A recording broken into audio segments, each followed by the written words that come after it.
Chapter 4. Sai Baba's first advent in Shirdi. Mission of the Saints. Shirdi, a holy tirth. Personality of Sai Baba. Dictum of Golibao. Appearance of Vittal.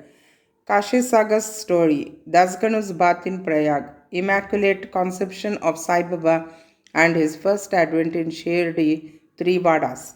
In the last chapter, I described the circumstances which led me to write Sai Satcharitra. Let me now describe the first advent of Sai Baba in Shirdi. Mission of the Saints. Lord Krishna says in Bhagavad Gita that whenever there is a decay of dharma and an ascendancy of unrighteousness, I manifest myself for the protection of the virtuous and the destruction of the vicious and for the establishment of righteousness. I manifest myself age after age. This is the mission of the Lord and the sages and saints who are his representatives and who appear at appropriate times and work in their own way to fulfill that mission.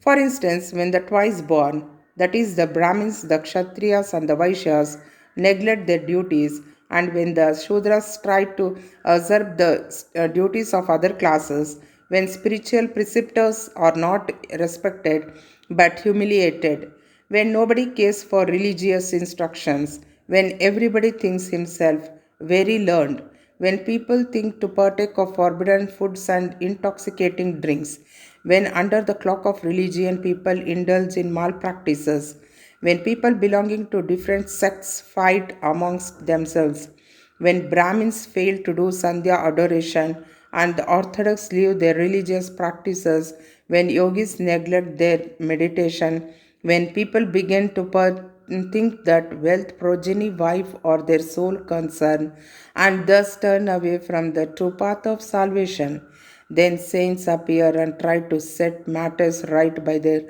words and actions. They serve us as beacon lights and show us the path and right way for us to follow. In this way, many saints, namely Nivruti, Dhyandev, Muktabai, Namdev, Gora, Gonai, Eknath, Tukaram, Narahari, Narsiv Bhai, Sajan Kashi, Savata, Ramdas, and various others did appear at various times to show the right path to the people, and so the present advent came as Sri Sai Baba of Shirdi. Shirdi, a holy tirth. The bank of the Godavari River in the Ahmednagar district are very fortunate, for they gave birth and refuge to many saints, prominent amongst them being Dhyaneshwar. Shirdi also falls in the Kopargaon Taluka or the Ahmednagar district. After crossing the Godavari River at Kopargaon, one gets on way to Shirdi. When you go 3 kilometers, you come to Nemagaon from where Shirdi is visible. Shirdi is as famous and well known as other holy places like Gangapur, Narsinwadi, Audambar on the banks of Krishna River. As the devotees Damoji flourished and blessed Mangal Veda near Pandrapur, as Samrat Ramdas at Sajan as Sri Narsimha Saraswati at Saraswati Vada, so Sainath flourished at Shirdi and blessed it. Personality of Sai Baba. It is on account of Sri Sai Baba that Shirdi grew into importance. Let us see what sort of personage Sai Baba was.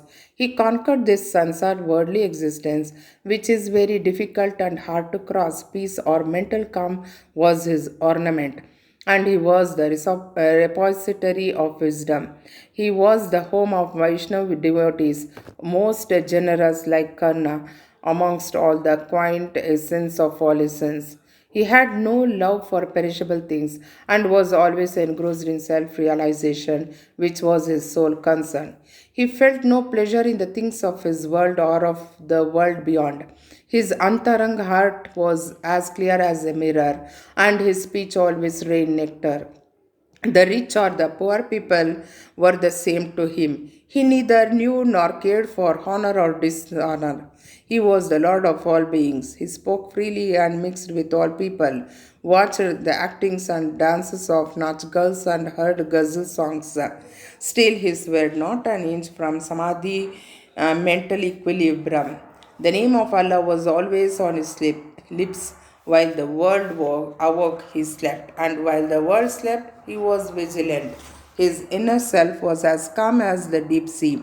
His ashram could not be determined, nor his action could be definitely determined.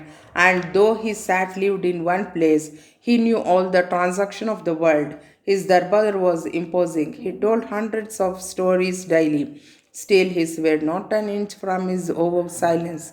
He always leaned against the wall in the masjid or walked morning, noon, and evening towards Lendi and Chowdi. Still, he at all times abided in the self. Though a Siddha, he acted like a Sadhaka. He was meek, humble, and egoless, and pleased all. Such was Sai Baba, and as the soil of Shirdi was trodden by Sai Baba's feet, it attained extraordinary importance. As Dhyaneshwar elevated Alandi, Eknath did to Paitan, so Sai Baba raised Shirdi.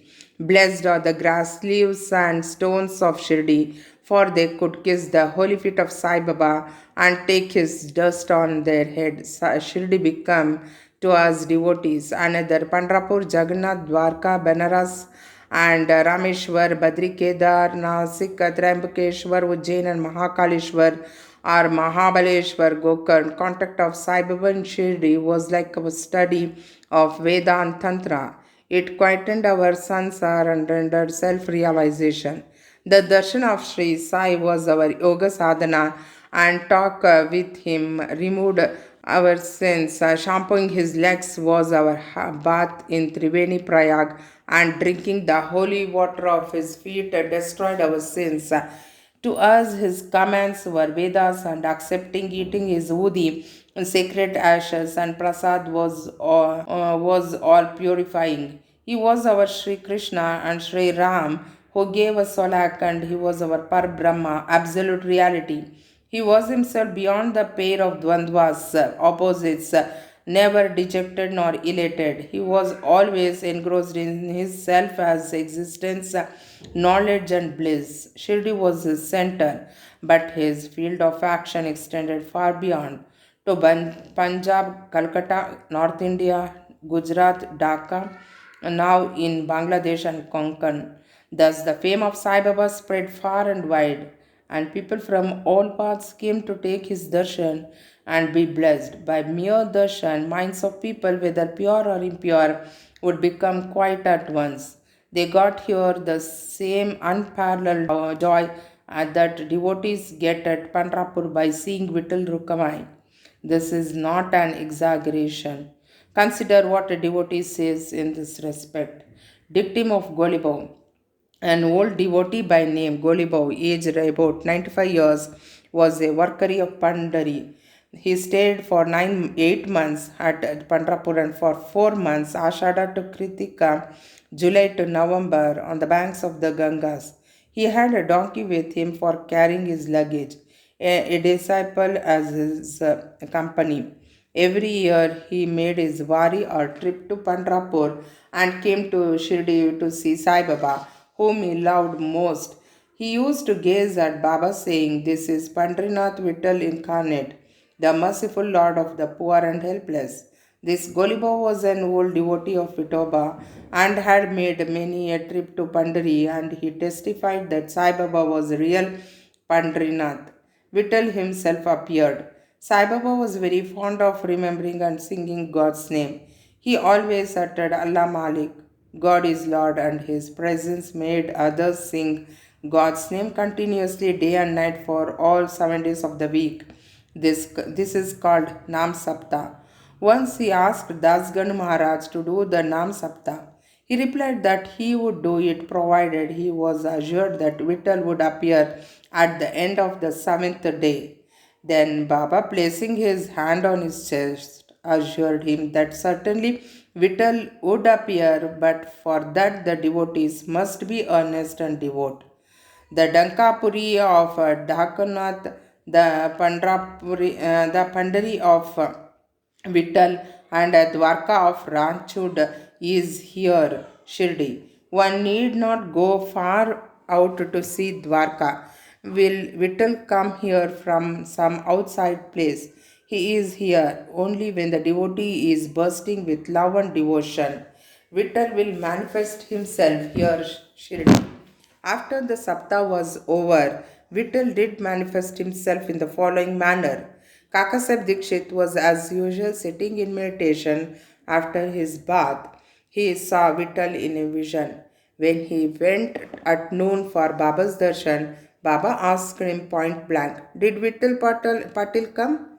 Did you see him? He is a very truant fellow. Catch him firmly, otherwise he will escape if you are even a little inattentive." This happened in the morning, and at noon there was another Vittal Darshan. A hawker came there for selling 25 or 30 pictures of Vitoba. This picture exactly tallied with the figure that had appeared in Kakasaheb's vision. On seeing this and remembering Baba's words, Kakasaheb Dikshit was much surprised and delighted. He bought one picture of Vitoba and placed it in his shrine for worship. Bhagwantrao Kashi's saga story. How fond was Baba for Vittal worship was illustrated in Bhagwantrao Kashi's saga story. The father of Bhagwantrao was a devotee of Vitoba and used to make Varis annual trips to Pandrapur. He also had an image of Vitoba at home, which he worshipped. After his death, the son stopped everything, the Vari, the worship, and Shraddha ceremony, etc. When Bhagwantrao came to Shirdi, Baba, on remembering his father, at once said, "His father was my friend, so I dragged him here. He never offered Nevedya, offering of food, and so he starved Vittal and me, so I brought him here. I shall demonstrate him now and set him to worship." Dasganu's bath in Prayag. The Hindus think that a bath in the holy Tirth of Prayag, where the Ganga and Yamuna meet, is very meritorious, and thousands of pilgrims go there periodically to have the sacred bath there. Once Dasganu thought that he should go to Prayag for a bath and came to Baba to get his permission for doing so. Baba replied to him, "It is not necessary to go so far. Our Prayag is here, believe me." Then, wonder of wonders, when Dasganu placed his head on Baba's feet, out flowed streams of Ganga Yamuna water from both the toes of Baba. Seeing this miracle, Dasganu was overwhelmed with feelings of love and adoration, and tears filled my eyes. Inwardly, he felt inspired, and his speech burst forth into a song in praise of Baba and his Leelas. Immaculate Conception of Sai Baba and his first advent in Shirdi. Nobody knew the parents' birth or birthplace of Sai Baba. Many inquiries were made, many questions were put to Baba and others regarding this, but no satisfactory answer or information has yet been obtained. Practically, we know nothing about these matters. Namdev and Kabir were not born like ordinary mortals. They were found as infants in mother of pearls. Namdev being found on the bank Bhimrati river by Gonai and Kabir on the bank Bhagirathi river by Tamal.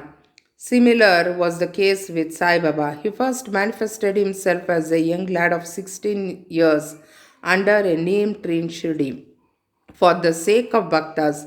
Even then, he seemed to be full of knowledge of Brahma. He had no desire for worldly objects even in dreams. He kicked out Maya and Mukti, deliverance of serving at his feet.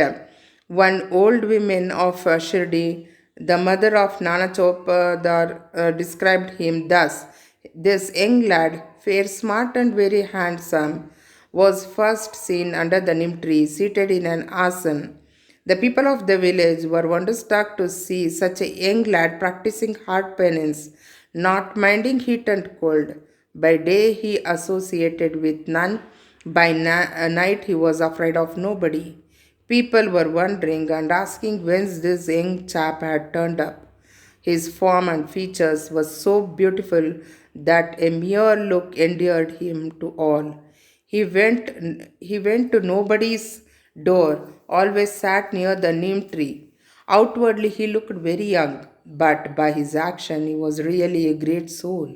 He was the embodiment of dispassion and was an enigma to all.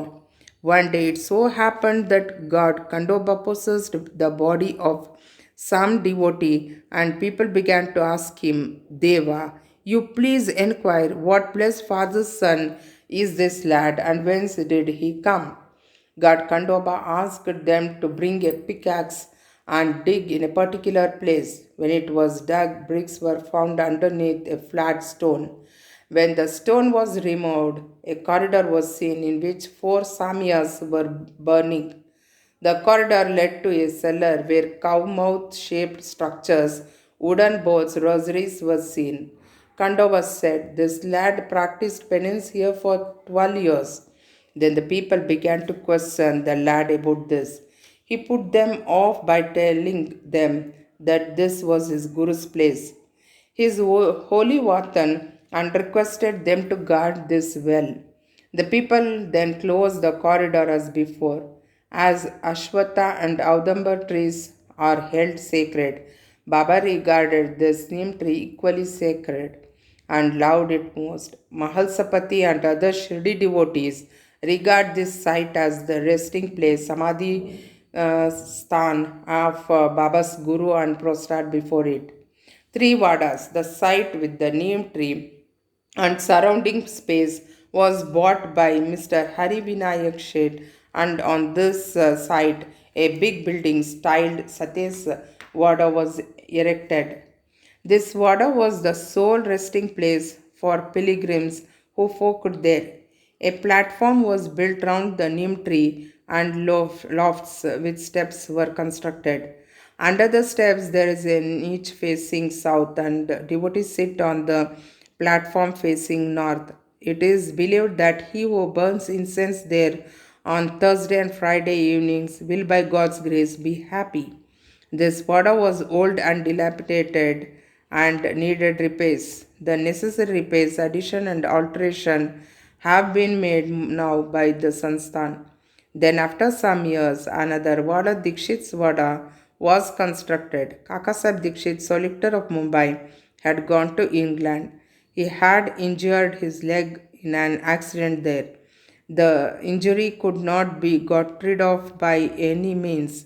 Nana Sahib Chandorkar advised him to see Sai Baba. So he went to Sai Baba in 1909 and requested him to cure the lameness of his mind rather than that of his leg. He was so much pleased with the darshan of Sai Baba that he decided to reside in Shirdi. So he built a vada for himself and other devotees. The foundation of this building was laid on 10/12/1910. On this day, two other important events took place. One, Mr. Dadasaheb Kaparde was given permission to return home, and the night aarti at the Chowdi was started. The Vada was completed and was inhabited on the Ramnavami day in 1911 with the due rites and formalities. Third, then another Vada or palatial mansion was put up by the famous millionaire Mr. Bhutti of Nagpur. A lot of money was spent on this building, but it was all well utilized, as Sai Baba's body is resting in this Vada, which is now called the Samadhi Mandir. The site of this mandir formerly had a garden which was watered and looked after by Baba. Three Vadas thus came up. Where there was none formerly of these, Satesh Vada was most useful to all in the three early days. The story of the garden, which was attended by Sai Baba with the help of Vamantatya, the temporary absence of Sai Baba from Shirdi, and his coming again to Shirdi from the marriage party of Chand Patil, the company of Devi Das, Janki Das, and Gangagir. Baba's wrestling match with Muhuddin Tamboli residing in the masjid, love of Mr. Dengli, and other devotees and other incidents will be described in the next chapter. Both to Sri Sai, peace be to all.